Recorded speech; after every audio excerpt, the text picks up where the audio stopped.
नमस्कार. शारदीय आरोग्य मंथन या हेल्थ सिरीजच्या तिसऱ्या व्हिडिओमध्ये आपल्या सर्वांचं स्वागत. मागच्या 2 व्हिडिओमध्ये आपण पाहिलं की शरद ऋतूची सुरुवात झालेली आहे आणि त्यानुसार कोणत्या स्वरूपात आहार विहार घेणं गरजेचं आहे, कसं राहणं गरजेचं आहे आणि हेच आहार विहार आपल्या रूढी परंपरांमध्ये, संस्कृतीमध्ये किंवा सणांमध्ये कशा योग्य प्रकारे गुंफलं गेलेलं आहे जेणेकरून आपली संस्कृती जपत जपत आपण निरोगी राहू शकू. आणि म्हणूनच कदाचित म्हटलं जातं की धर्म रक्षित रक्षिता, म्हणजे जो धर्माचं पालन करत राहील त्याचं धर्म पालन करत राहील, म्हणजे तो धर्माचं पालन करत करत निरोगी राहील. याच्या मागचा अर्थ हा होता.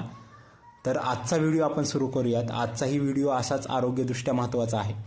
भारतीय समाज जरी पुरुषप्रधान असला तरीही यामध्ये स्त्रियांच्या आरोग्याचा विचार किती खोलावरती आहे हे आजच्या व्हिडिओतून आपल्याला कळेल.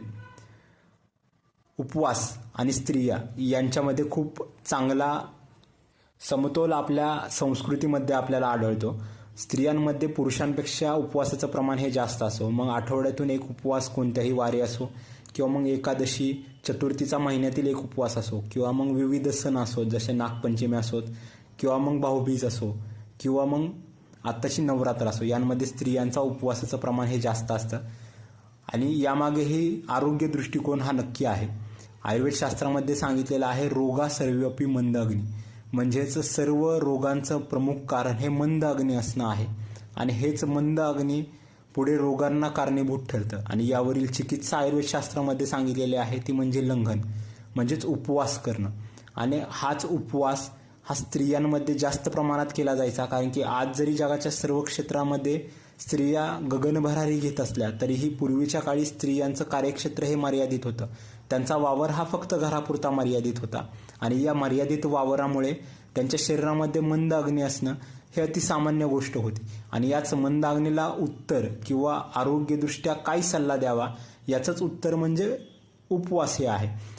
धार्मिकदृष्ट्या किंवा दैविकदृष्ट्या यातून किती फायदा मिळतो हे मी सांगू शकत नाही, पण आरोग्यदृष्ट्या यातून नक्कीच फायदा मिळतो. आणि हाच फायदा स्त्रियांना मिळावा म्हणून आपल्या संस्कृतींमध्ये स्त्रियांमध्ये उपवासाचं प्रमाण हे जास्त आढळतं.